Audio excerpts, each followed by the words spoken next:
தம்பி ஆசீர்வாதம் என்னன்னா காலில் விழுறதுல ஆசீர்வாதம்.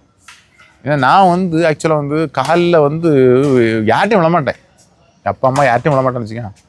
இந்த மாதிரி இவரை மாதிரி வந்து ஃபார்ம் ஆகி ஆரம்பிச்சிட்டேன். அப்போ ஒரு பையன் வேலைக்கு போகிறான், நான் ட்ரிங்க்ஸ் அடிப்பேன், ட்ரிங்க்ஸ்னால் பீர் அடிப்பேன், சிகரெட் குடிப்பேன், அப்படி தான் இருந்தேன். கொஞ்சம் கெத்தாக இருப்பேன். ஏன்னா ஆரம்பிக்கிற டைம் நான் இருந்தேன். அப்போ ஒரு பையன் வந்து ஒரு நாள் வந்து நான் வந்து பீர் அடிச்சுட்டு அப்படியே அந்த ஒரு ஒரு ஒரு கிராமத்தில் கொஞ்சம் எப்படி கெத்தாக இருப்போம்ல, அப்படி இருக்கும்போது உட்காந்துருக்கேன், பீர் அடிச்சுட்டு உட்காந்துருக்கேன். அப்படி வந்தான் காலில் வந்து விழுந்துட்டான். அப்போ எனக்கு வந்து எது காலில் வந்து விழுந்துட்டு இடம் காலில் விழ விட மாட்டேன், ஒருத்தர் விட விட மாட்டேன். காலில் விழுந்தான் எனக்கு அப்படியே ஷாக் ஆகிட்டுன்னா நான் தண்ணி போதையில் இருக்கேன். ஒரு பையன் வந்து நம்ம காலில் விழுறானே, நம்ம அதுக்கு தகுதியான்னு யோசித்தேன். புரிஞ்சா அவங்களுக்கு? இப்போ காலில் விழுறேன்னா என்னது அவன் சொல்கிறாள், அவர் என்கிட்ட ஆசீர்வாதம் சொல்கிறாள், அது பெரிய விஷயம். அது எவ்வளோ பெரிய விஷயம் ஆசீர்வாதங்கிறது. கொடுக்குறவன் தகுதியாக இருக்கணும், கொடுக்குற தகுதி இருக்கணும். நான் அன்னைக்கு தான் யோசித்தேன், இந்த தப்பை என்ன செய்யக்கூடாது, காலில் விழுற அளவுக்கு நம்மளை ஒருத்தன் மதிக்கிறான், நம்ம டீம் வச்சுருக்கேன், இது தப்பை பண்ணக்கூடாதுன்னு சொல்லி நான் இன்னைக்கு வரைக்கும் இதை அடிக்க மாட்டேன். அன்னைக்கு உள்ள அந்த அந்த அந்த இடங்கள் தான் என்னை தூக்கி நல்லவனாக ஆக்கி, நான் நல்லவன் தான் உன்னை நல்லவன் ஆக்க முடியும். புரிஞ்சா வந்து அந்த காலில் விழுறதுங்கிறது பெரிய விஷயம். தாய் தவப்பன் தான். என்ன மாதிரி ஆளை நீங்கள் நம்பாதுங்க. இப்போ 100 ரூபா போவான், எவனும் வருவான். நான் என்ன நிலைக்கு உனக்கு தெரியாது. நான் தண்ணி அடிக்கனா சிகரெட் அடிக்கனா மோசமாக நான் வீடியோ வச்சு நான் கணக்கு போடக்கூடாது. நல்லவன் நினைச்சாலும் நல்லவன் தான் வருவான். நான் ஆசீர்வாதம் நான் கொடுக்கக்கூடிய தகுதி இருக்குன்னு எனக்கு தெரியும். நீ நினைச்சாலே போதும் ஆசீர்வாதம் தான். கபடி பின் நான் மிக மேன்மை நினைக்கக்கூடிய ஆள். என்ன தூக்கி விட்டதே இந்த கபடி தான். எல்லா பழக்கங்களையும் விட்டு அவங்களுக்காகவே வாழ்ந்து அவங்களுக்காகவே தான் அர்ப்பணிச்சு தான் நான் இருக்கேன். அதில் ஒரு குழப்பம் இல்லை. ஏன்னா என்ன அவங்க ஒவ்வொரு இடத்துலையும் ஒரு சிகரெட் குடிக்கிறது, தண்ணி அடிக்கிறது, நான் ஒரு கெட்டது பண்ணுறது, இல்லை நான் இப்போ என்வி சாப்பிட மாட்டேன், சாப்பாடை குறைக்குது, எல்லாம் காரணம் அவங்களுக்கு ஒரு இன்ஜுரி வரணும்னா நான் ஒரு விரதம் இருப்பேன். ஒரு அடிப்படுதுன்னா நான் ஒரு கெட்ட பழக்கத்தை வெளியே விடுவேன். புரிஞ்சு அவங்களுக்கு? ஒரு பையன் கால் அடிபட்டு என்னடா பண்ணான்னு பார்ப்பேன், என்ன பண்ணி நான் தான் தப்புன்னு யோசிப்பேன், அவன் தப்பு யோசிக்க மாட்டேன். நான் பண்ணுறாலே என் பையனுக்கு அடிபடுது, அப்போ நான் என்ன பண்ணுறேன், என்ன திருத்துக்கு முடிவு பண்ணுவேன். அப்போ ஒரு தப்பை திருத்தினாள் இந்த இடத்துல சொல்லுறதுக்கு என்ன செய்ய நான் பெருமைப்படுறேன். அவர் எப்படியோட இருந்துருப்பேன், அவர் என்னோட நல்ல மனுஷன். நான் இதெல்லாம் இருந்தால் தெரிஞ்சு வந்திருக்கேன். காரணம் நீங்கள். அந்த ஆசீர்வாதம் நமக்கு பெரிய விஷயந்தான். ஃபோட்டோ எடுத்துக்கிடும், ஒன்றும் பிரச்சனை இல்லை தம்பி, அதே ஆசீர்வாதம் தான். உங்களுக்கு கண்டிஷன் வந்து அடிப்பீங்களா? அதெல்லாம் என்ன எப்படி கண்ட்ரோல் பண்ணியிருப்பீங்க? கேட்பாங்க, ரொம்ப இதாக இருந்தால் கொஞ்சம் முரட்டத்தனத்தை யூஸ் பண்ணுவீங்க. பண்ணி தான் ஆகணும். இல்லை, முரட்டத்தனத்தை யூஸ் பண்ணி தான் ஆகணும், வேறு வழி கிடையாது. இப்போ நான் வந்து என்கிட்ட தாமதன் ஒரு பையன் பார்த்துட்டு இருக்காப்புல, அவன் ஒருத்தன் கண்டிஷன் பண்ணுவான், நான் கொஞ்சம் அப்படி அரவணைச்சிக்குவேன். நான் கண்டிஷனாக இருப்பேன். ஏன்னா எல்லாமே இருந்தால் அவன் பண்ண முடியாது. ஏன்னா ஒரு இடத்துல ஒரு கண்டிஷன் தேவைப்படுது, அதில் அவர்கிட்ட அவர் வந்து அன்பு இருக்கும். அந்த ஒரு அடிக்கு பின்னாடி என்ன இருக்குது, ஒரு அன்பு இருக்குது, நல்லா வரணுங்கிற மோட்டிவேட் இருக்குது. அதை புரிஞ்சுக்கிடுங்க. அதனால தான் பண்ணுறாரு. அப்படி ஏதாவது பண்ணால் கூட தப்பாக நினைக்கக்கூடாது. திருப்பி நாம தான் அவர் சப்போர்ட்டாக இருக்கு. நீங்கள் எவ்வளோ சப்போர்ட் அவர் கொடுக்குறீங்களோ அவ்வளோக்கு பிளேயர்ஸ் உருவாகும். இன்றைக்கி ஹரியானாவிலேருந்து 2 ஸ்டேட்டு தான், 2 டிஸ்ட்ரிக்ட் தானா, 2 டிஸ்ட்ரிக்டில் இருந்தால் இந்தியாவுக்கு 10 பிளேயர் ஆடுறாங்களாம். அது எனக்கு ஜீவகுமார் சொன்ன மாதிரி எனக்கு தெரியும். ப்ரோ கபடியில் 140 பேர் இருக்காங்க நம்ம ஹரியானா பிளேயர். அந்த 140 அது எந்த கிராமம், 2 கிராமம் தானா. ஹரியானாவுக்கு ப்ரோ கபடியில் ஆடுற டீமை நாம் அடிக்கணும். இது உனக்கு வெற்றி கிடைக்க நிச்சயம் கிடைக்கும். அங்கே அடித்தா தான் இங்கே எல்லாம் பண்ண முடியும். உன் எய்ம் வந்து இங்கே லோக்கல் மேட்ச் ஆடுறது இல்லை. இன்னும் அடுத்த சீரீஸ்லேயே டிபார்ட்மெண்ட் டீமை தூக்கிடணும்.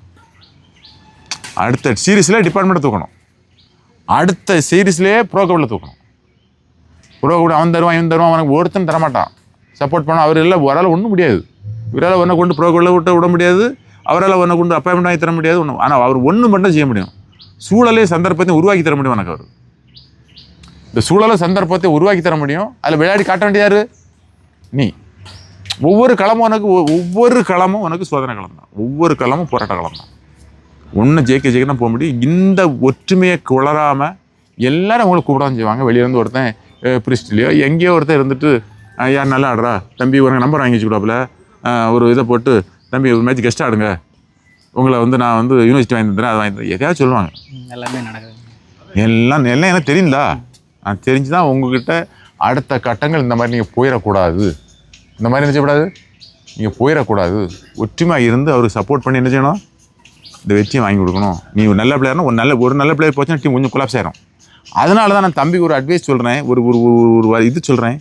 ஒரு பிளேயர் இல்லை, நான் வச்சுட்டு நான் அப்போ வச்சுருக்கும் போது என் பிரின்சிபலே ஒட்டுமொத்த டீமை பிளேயர் ஆக்கி விட்ருவேன்.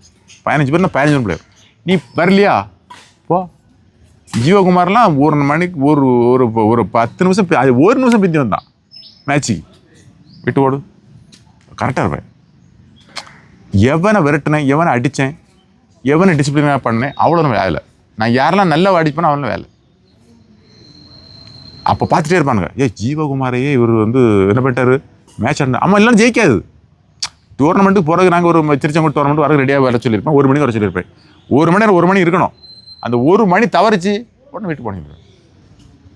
அது காரணம் என்ன? என்ன காரணம்? எனக்கு கான்ஃபிடென்ஸ். இவன் இல்லைன்னா இன்னொருத்தன் இருக்கிறான், இதை நீங்கள் உருவாக்கணும்.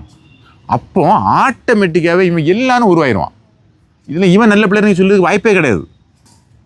புரிஞ்சா அவங்களுக்கு? அப்போ இவன் வரலன்னா போ, நீ போ, அடுத்த மேட்ச் வருவான், அவன் உன ஏற்று வருவான். இருக்கணும் நம்மகிட்ட வெறி. ஒருத்தன் போகிறான்னு வச்சுக்கா, வருவான்ல, வா கூடு சாப்பாடை, போக மாட்டான், திருப்பி வந்துடுவான். என் வெற்றிக்கு மெயின் காரணம் இது. இவருக்கும் கபடிக்கும் ரொம்ப சம்பந்தம் இருக்குது, வாய்ப்பு உறவு. நான் நினைக்க கம்பேரிசன். ஒரு முருகானந்தம், ஒரு சாயப்பன், ஒரு கடை, அவன் அந்த செட்டில் இவர் இல்லை. ஆனால் இவருக்கு ஒரு ஆதங்கம் இருக்கும். நானும் அதே மாதிரி தான் அந்த செட்டில் ஆடினேன். பாஸ்கரன், கங்காதரே, சாயம் வைப்பேன், கணேச ரவி ஆடினாலும் அவங்கெல்லாம் எல்லாரோட நல்ல பிளேயர். ஆக்சுவலாக பிளேயர் நல்ல பிளேயர். ஒரு அவுட் ஸ்டாண்டிங் இருக்குல்ல, நானும் பிளேயர் தான். நான் நேஷனல்ஸ் போனேன், யூனிவர்சிட்டி வாங்கினேன், வேலை வாங்கினேன், எல்லாம் வாங்கினேன். ஒரு பிளேயர் தான். பட் அவுட் ஸ்டாண்டிங் உள்ள பிளேயர் கிடையாது. தம்பி அதே மாதிரி தான். அப்போ எனக்கு ஒரு ஆதங்கம் இருக்கும். எனக்கு கூட விளையாட இந்தியா போகிறான், என் கூட பிள்ளை, அப்போ வேறு ஏதோ இந்தியா தான் எனக்கு போகிறது. அவன் ஏசியன் கேம்ஸ் போயிருப்பான், எல்லாம் போயிருப்பான். நான் அது போக முடியல, அவ்வளோதான். அது எனக்கு ஒரு தாக்கத்தை உண்டு பண்ணிச்சு. நான் பண்ணல, இது எதாவது என்ன பண்ணணும்னு சொல்லி நினைக்கும் போது தான் சமூகம் கிடைக்குது. கபடி சமூகம் எனக்கு கிடச்சிது. இதை வச்சு எதாவது பண்ண முடியுமான்னு சொல்லி தான் நான் மூவ் பண்ணுறேன். அடுத்த மூவ். இப்போ நமக்கு கிடைக்காத ஒரு இதை சமூகத்துக்கு கொடுக்கணும், எல்லாரும் கொடுக்கணும். தம்பி அதுதான். அவனும் மோதி பார்த்துருக்கான். இது ப்ரோ கோடி போயிருக்காப்புல, பண்ணல. அந்த தாட் அவனுக்கு கண்டிப்பாக அடிமனசாக இருந்திருக்கணும். என்ன மாதிரி இருக்கும், என்ன மாதிரி தான் இருக்கணும். அந்த தாட்டை அவன் வெளியே கொடுக்குறான். அதில் நீங்கள் கிடச்சிருங்க. அந்த முத்துக்களாக நீங்கள் எனக்கும் கிடச்சிது. இப்போ எனக்கு கிடச்சிதுன்னா நான் அது தாண்டி இப்போ எனக்கு ஒரு கிராமம் தான். அந்த கிராமத்திலேயே தமிழ்நாட்டுக்கு ஆடினவங்க, யூனிவர்சிட்டிக்காக ஆடினவங்க, இன்னும் பீக் இந்தியா வரைக்கும் உச்சாட இந்தியா, அவ்வளோதானே. ஒரு அர்ஜுன் அவார்டு கிடைக்கல, அர்ஜுன் அவார்டு கிடச்சிருக்கணும், ஒரு பிளேயர் கிடைக்கணும், மிஸ் ஆகிட்டு ஒரு அர்ஜுன் அவார்டு தான். இதுதான் பீக். மேக்ஸிமம் ஒரு பிளேயருடைய ஃபார்மேஷன் அதுதான். இப்போ அந்த உச்சத்தை வரை நான் பார்த்தாச்சு. ஆக்சுவலாக ஒரு பிரச்சனை உருவாக்கி பார்த்தாச்சு. எனக்கு அது ஒரு சாட்டிஸ்ஃபேக்ஷன், எனக்கு திருப்தி. ஒரு சமூகத்தில் நடந்து வந்த பாதையில் எனக்கு ஒரு திருப்தி இருக்குங்களா, அது திருப்தி. தம்பிக்கும் அதுதான் திருப்தி. அதுதான் இது திருப்தி இல்லை. ப்ரோ கோடி போகிறீங்க, இது போகிறீங்க, அது இல்லை திருப்தி. உச்சம் ஒரு இந்த தம்பி இதில் இருந்து ஒரு அர்ஜுன் அவார்டு பிளேயர் உருவாகணும். இதுதான் அவனுக்கு ஒரு பெருமை தரக்கூடியது. வேறு ஒன்றும் தராது. அவன் கஷ்டப்படாதான் செய்கிறான், அவன் வேலை பார்க்கல. இப்போ எனக்காவது வேலை பார்க்குறேன், சம்பளம் கையில் இருக்குது, என்ன எதுவும் பாதிக்காது. புரிஞ்சா ஒரு டெடிக்கேஷனான ஒரு மொது உழைப்பை எனக்கு கொடுக்க முடியும், அவனுக்கு கொடுக்க முடியாது. எனக்கு என்னை பொறுத்த வரைக்கும் ஃபேமிலி சப்போர்ட் ஜாஸ்தி. அப்படியே வீட்டு கிரவுண்டுக்கு வந்தாச்சுன்னா என் தம்பி ஃபேமிலியை பார்த்துவாப்பில் நம்ம பார்த்தோம். இப்போ இவங்க அந்த ஃபேமிலியை பார்த்து, அந்த குடும்பத்தையும் பார்த்து இவன் இது பண்ணணும்னா டெடிக்கேட்டாக இருந்தாலும் சாத்தியம் இருக்குது. இதை இந்த சமூகத்துக்கு இந்த ஒழுக்கத்தை கொண்டு கொடுக்க அவனுக்கு நீங்கள் இந்த அர்ஜுன் அவார்டுங்கிற பரிசு என்ன செய்யணும், கொடுக்கணும். இதுதான் நான் வந்ததுக்கான நோக்கம். இதுதான் இந்த சமூகத்தில் தமிழ்நாடு பிளேயர்கள் என்ன செய்யணும், இந்தியாவுக்குள்ளே போகணும். ஆனால் நீங்கள் எல்லாரையும் பிளேயர் ஆக்கிருங்க.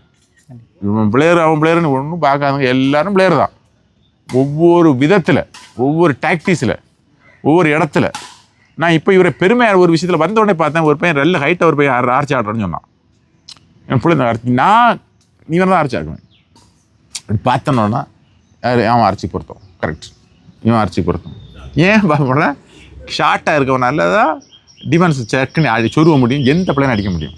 ஹைட்டாக இல்லாதனால குனிய முடியாது. இந்த ஒரு ட்ராபிக் அவன்கிட்ட இருக்க வாய்ப்பு உண்டு. குனிஞ்சு அடித்து ஷோல்டர் போட்டு கீழே கொண்டு போக முடியாது. இவன் ஆப்பு கொடுத்துருவான், கொண்டு சுரிடுவான். சொல்லி அந்த மாதிரி வந்துடும். அப்படி பார்ப்பேன். ஹைட்டு பிளேயரே ஒரு ஆர்ச்சி ஆகியிருக்காருன்னு சொல்லிட்டு எனக்கு ஒரு சந்தோஷம் தான். நான் ஏன் கான்ட்ராக்ட் வித்தியாசப்படுறாரு. கட்டை உங்களுக்கு எப்படின்னா நிறைய சைன் பண்ணணும். இவனால் அவன் சைன் பண்ண ரொம்ப கஷ்டம், ஒரு ஷார்ட்டான பீரியட். இப்போ நீங்கள் அவன் சார் டிஃபென்ஸா? டிஃபென்ஸ். கரெக்டு. இதை இப்படி பார்ப்பேன் நான். டீம் ரைட்டாக 2 ஆர்ச்சி விட்டுருக்கு 2 காரணம் என்னடா நிறைய பேர் கேட்பாங்க என்னடா டீம் மட்டும் ஆர்ச்சி மட்டும் கட்டையானவே இருக்காங்கன்னு கேட்பாங்க. ஏன்னா ஜீவகுமாருங்கிறது வந்து சாதாரணமான அச்சீவ்மெண்ட் இல்லை, எனக்கு சாதாரணமாக நடந்ததும் இல்லை. வெயிட்டு குறைவு, ஹைட்டு குறைவு, எங்கே போனாலும் அவனை ஒதுக்கி விடுவாங்க. எந்த இஎம்ஐ செலெக்ஷன் போனால் இஎம்ஐக்கு வந்து அவன் விளையாடல, ஹைட்டு கிடையாதுன்னு சொல்லி வெட்டி விட்டாங்க. இப்படிலாம் நிறைய அவமானப்பட்டான். போராடணும், ஒன்று மாதிரி தான் இருப்பான். போராடினான், நீ இந்தியா வாங்க முடியும்.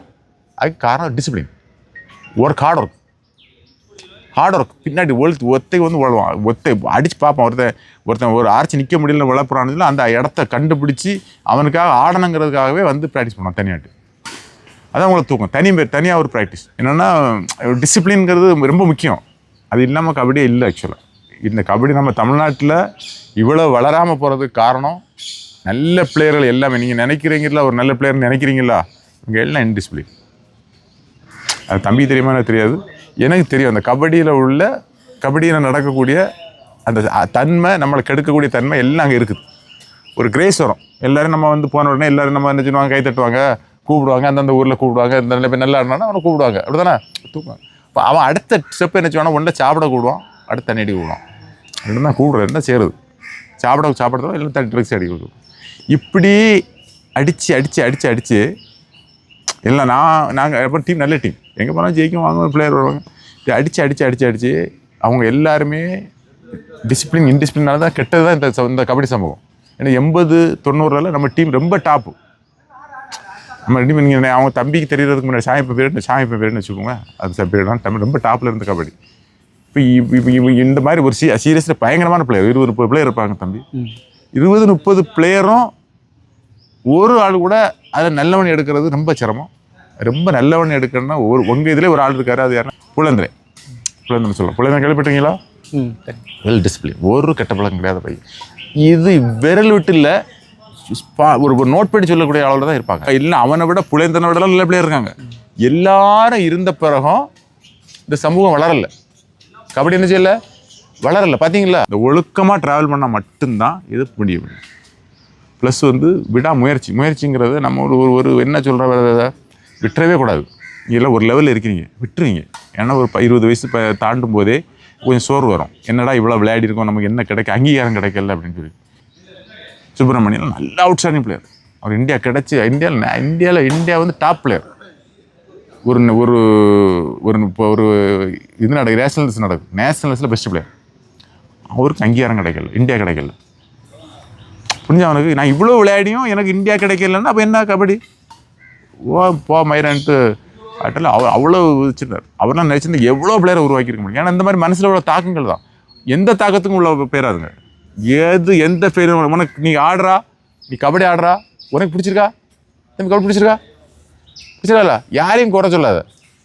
இவ்வளோ நல்லா ஆடுறா, உன்னை சமூகம் கை தட்டுதலா, சின்னலாம்பட்டின்னு சொன்னால் எல்லோரும் பார்க்குறாங்களா, அதில் பெஸ்ட் பிளேயர் ஒன்று பார்க்குறாங்களா, இந்த பெருமை உனக்கு போதுமா? அப்படி திருப்தியாக இருக்கா விளையாட்டில்? இதே ஒரு திருப்தி. ஒரு மூங்கில் விதைக்கு போடும்போது முளைக்கவே செய்யாது. சைனீஸில் ஒரு மூங்கில் 5 வருஷம் கழிச்சு தான் முளை விடாது. ஃபஸ்ட்டில் முளை விடுற வரைக்கும் தண்ணிக்குள்ளே அது வேற போட்டுரும். ஃபஸ்ட்டில் என்ன செய்யும், பேசிக் வேறு என்ன செய்யும், அங்கங்கே பேசிக் பண்ணிடும். அது வெளியே வந்த உடனே டெய்லி ஒரு அடி ஹைட்டு வளர்ச்சி எங்கேயோ போயிடும். ஒரு 6 மாதத்துல அந்த விதை உங்களுக்கு கரெக்டாக அவர் 5 வருஷம் அந்த வேறு அங்கங்கே போட வச்சுட்டார். புரிஞ்சா? இனி இப்போ அது மரம் வச்சுட்டு இனி டெய்லி ஒரு அடி தான் உங்களுக்கு வெற்றி தான். ஏன்னா ஒற்றுமை தான் பலம். உங்களை பிடிங்கிடுவாங்க. வெளியே கழுகு மாதிரி காத்துட்ருக்காங்க. அவன் கூப்பிடுறது அவன் கூப்பிட்டுருக்கான். இனி உங்களை ஒன்றை பிடுங்க அவர் ரொம்ப வருத்தப்படுவார். அவ்வளோ நீங்களே வருத்தப்படுவீங்க. கூட்டுப்பலம் தான் பலம்.